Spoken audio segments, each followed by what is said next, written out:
بغات تجيب لي هذا الكرسي المتحرك على حقاش مهرسه لي رجلي.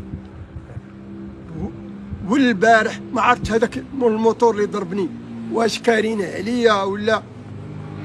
المهم دازت هذيك لغبت ليه، عاود ثاني تناوشت مع هذوك الجيران اللي حدانا، قالت لي حقا انتوما عائله وهي راه راجلها في الدعوه. ونهار اللي كانت واحد المباراه اخرى ملي ربحنا في الابتدائي ناضوا لينا كاملين هذوك اللي جيراننا، هذاك خزار محمد ولد حميد وخزار المختار بدون ذكر الاسماء. ابا عمر، السلام عليكم متتبعي قناه شوف تي في على المباشر من امام المستشفى الاقليمي الحسن الثاني مدينه سطات مستودع الاموات. تفاصيل هذه القضيه ديال هاد الشابه اللي جبروها اليوم مقتوله، كتروج اخبار على اساس انه يعني تعرضات للتصفيه الجسديه من قبل واحد الشخص مختل عقليا، ولكن الامر يخالف ذلك لانه كاين نزاع عائلي على ود الارض. ياك ابا عمر؟ نعم سيدي، نزاع عائلي ما بين هاد الناس اللي غنذكر لك السميات ديالهم بدون ذكر الاسماء. ابا عمر انا معاك. خزار المختار ابا عمر ولد محمد. ابا عمر بدون ذكر الاسماء انا معاك. كان لينا تصريح مع هاد الشابه اللي كيقولوا بانها بنت الفشوش اللي حاولت انها تكرفست على البهيم مجموعه من الامور، ولكن كنتفاجئوا اليوم بان هاد الهالكه هي شابه كان لها نزاع اسري مع هاد الناس. تكلم لنا ابا عمر اشنو وقع بالضبط اليوم وكيفاش تلقيتي الخبر ابا عمر؟ انا بنتي خرجت تجيب لي كرسي متحرك على سبت راه انا ضراني رجليا مهرسه راه باقا الان. وفعلا هذا الشيء اللي حكى لنا السيد اللي كان غادي بالكرسي المتحرك وهو باقي في السياره. ومن بعد كنتسناها ما جاتش، بقيت كنتصل بالناس اللي كيعرفوها واللي كيعرفوني، ما جاوباتنيش والو. بقيت كنتسنى، بدات كتزاد فيا الخلعه ديالي، بديت كنتشنق ورجلين ما عنديش باش نخرج نقلب. هنا شويه جاو شي ناس قال لك بركه في راسك راه بنتك راه قتلوها. شكون اللي قتل ابا عمر؟ قتلها واحد خاينه محرض من طرف هذاك عياش يعني مصطفى. ابا عمر بدون ذكر السميات الاسماء، غير عاود لي شنو وقع. يعني هاد البنت انها تعرضت للقتل من قبل شي شخص يعني قريب ليكم؟ قريب لينا. واش من العائله؟ لا، من العائله ديال اللي مخاصمين معاهم. حنا اللي مخاصمين معاهم، يعني عندكم معاهم نزاع؟ عندنا معاهم نزاع من 2020 الى يومنا هذا. ربحناهم في في الابتدائي، جاو هجموا لنا للدار، راه كاين الوثائق ديال الهجوم. ملي عاود ربحناهم في الاستئناف حنا نستانفوا، عاودوا ثاني هدروا القتل دابا. هذه الواقعه متابعين المشاهدين الاوفياء انها وقعات في دوار الخمالشه، 3 الاولاد فيني نواحي سطات. يعني من بعد صدرات لكم احكام لصالحكم؟ هاد الناس ما تقبلوهاش، جاو هجموا علينا في الحكم الاول وهذا ديال الاستئناف. ملي عاودوا ايدوا الحكم، هاد الناس ناضوا جاو، راه القتله بدات التحريض من طرفهم هما، من طرف هاد الناس اللي عندكم نزاع معاهم. هادي يومين باش يعني دارت بهم شكايه للدرك الملكي باش كانت المرحومه صرحت لي بانه كاين عندها تنفيذ وقيل ربما في 15 يعني على الارض. 15/5. ولكن هما ملي دات داك التصريح ديالها امام سيادتكم فعلا كنا صرحنا معاها، هما ناضوا حرضوا هذا الشخص هذا اللي هو من هذوك الناس اللي حنا مخاصمين معاهم، والام ديالو اخت هذيك مرت هذاك السيد اللي مخاصمين معاه، واخرين اللي كانوا مخاصمين تا هما اللي باقيين في الدعوه كلهم اللي غادي يتنفذ عليهم الحكم. راه هما اجتمعوا البارح عند هذيك مت هذاك راس الحربه اللي هو الزعيم ديال القتاله. سي عمر، سمعنا بانه يعني حاول ضربها بشي حديده الراس وضرب السيده اللي معاها، يعني ربما اللي كانت واقفه معاها حتى هي ضربها بحديده، واللي هي دابا راه حتى هي في المستعجلات. هذا كيتسمى تحريض 100% ما بين عشيه وضحى كتوقع القتله وكيوقع الضرب والجرح. شكون اللي مصيفطو؟ شكون مصيبتنو باش يحيد عليهم المشكل ديال المحكمه وديال التنفيذ اللي غادي يجي، لانهم حالفين في حياه الام ديالها انها ما غتبقاش حيه على وجه الارض. هذاك اللي تنقول ليه المختار ولد محمد، هذاك هو اللي حلف عليها وقال لها غادي نقتلك ونحيدك من الخريطه. وهذا الشيء اللي وقع كيأيدني قال لك قال لك انت تبقى وعاد تربحنا بحال هكا، ولكن من وراها ماتت ما عرفتو وكلوها. بقات هذيك المراه كتضعف مسكينه. هذه المرحومه الزوجه ديالك؟ الزوجه ديالك حتى ماتت. وكاين حتى شي ولد اخر حتى هو. ولدي حتى هو مات، ما نعرفش باش مات، ولد 17 عام. هذيك الساعه راه حنا مضاربين معاهم. علاش؟ على حقنا حنا دايرين فيه الوثائق ديالنا وحنا بالحجج ديالنا، ولكن هاد الناس ما تعترفوا لا بحجاج ولا بقانون، كيعترفوا بالقوه. شحال من شكايات قدمتوا بها سي عمر؟ اكثر من 7 ولا 8 ديال الشكايات. وشنو وقع ملي تقدمتوا بشكايات ضد هاد الناس؟ والو. هاد الشكايه تابعه شكايه كتشدك شي كيتحفظ ولا تيقول لك سير جيب الشهود ولا. وحنا حتى واحد ما بغى يشهد، حنا مشاو للناس وقالوا لهم راه اللي شهد فيكم ما يلوم الا راسو. ايوا بسبب عدم الشهود الشكايات كيبقاو بلاش حتى الهادي فيهم اللي شدات، اللي دابا حنا في الاستئناف ربحناها. هذه هي الوحيده اللي شدت الطريق، شهدوا لنا الناس اللي كنا كارين لهم الارض. يعني تقدموا بشهاده لصالحكم نتوما؟ هما قالوا لهم كنا كارين عند هذه السيده وهي اللي مولات الملك وهي بوراقها، وهاد الناس جاو حصرونا ومنعونا من الحرث ومن الحصاد. وهذا الشيء ترتب عليه ان المحكمه ديال الاستئناف ايدت الحكم الابتدائي لانه حكم في الصالح ديال المرحومه، انهم راه فعلا تهجموا عليها وفعلا هذا الشيء اللي تقال في حقهم كاين وثبت. حكموا عليهم بشهرين حبس ثلاثي وحكموا عليهم 5000 درهم باش يعطيوها 500 درهم المحكمه. طالعت على الحكم انايا يعني بسورسي و500 درهم. هادشي كلشي اللي قلت يا سي عمر يعني كاين.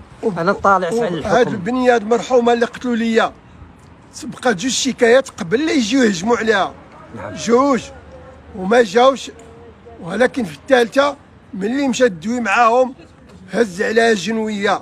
هي فاش وقعت ديك الواقعه على اساس انه قال لك راه تعدات على الغنام هذا وتجر الموطور. المهم فوق الارض ديالها هي مشات تقول لهم علاش تتسرحوا هنا. مشى جبد عليها جنويه، وملي بغات تهرب لها الموتور قدامها باش يوقفها، والاخرين بركوا بالحجر كاع الطوموبيل هرسوها لها.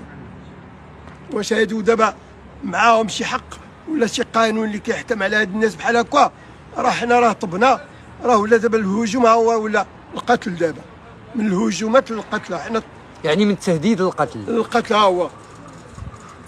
ودابا اللي كنطلب من جميع الناس اللي هما مسلمين يشوفوا هذا المنكر اللي واقع عند هذا الدوار هذا وهذه المجموعه اللي حنا الدوار الخمالشه، هذه المجموعه اللي حنا هاجمتنا من 2020 الى يومنا هذا، وانتهوا بقتل بنتي قتلوها.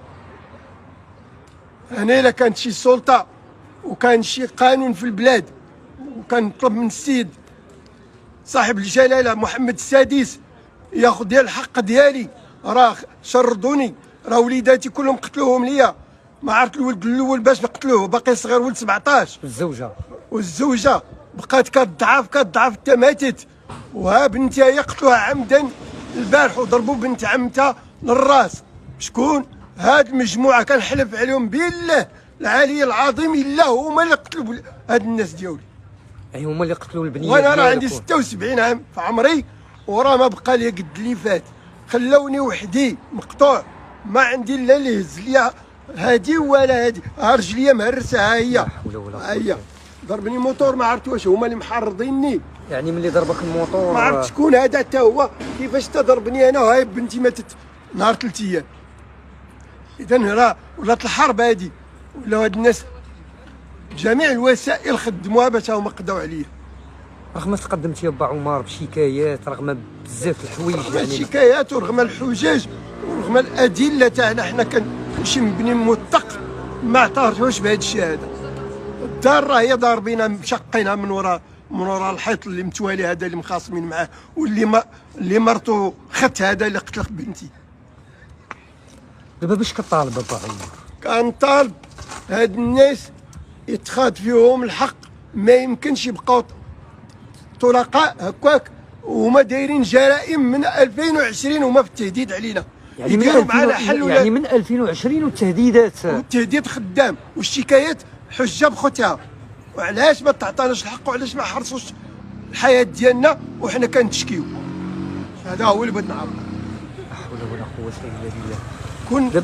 كنت دخلوا البارح في الشكايات الاولين ما غيوقعش ما هادشي. غاديش يوقع هذا الشيء هذا، وبنتي ما غاداش تموت، وراه دازت عندهم وراه شافوا كيفاش يعني الوراق ديالها والشكايات ديالها حطوهم لهذا الشيء وخدموا شغلهم هما.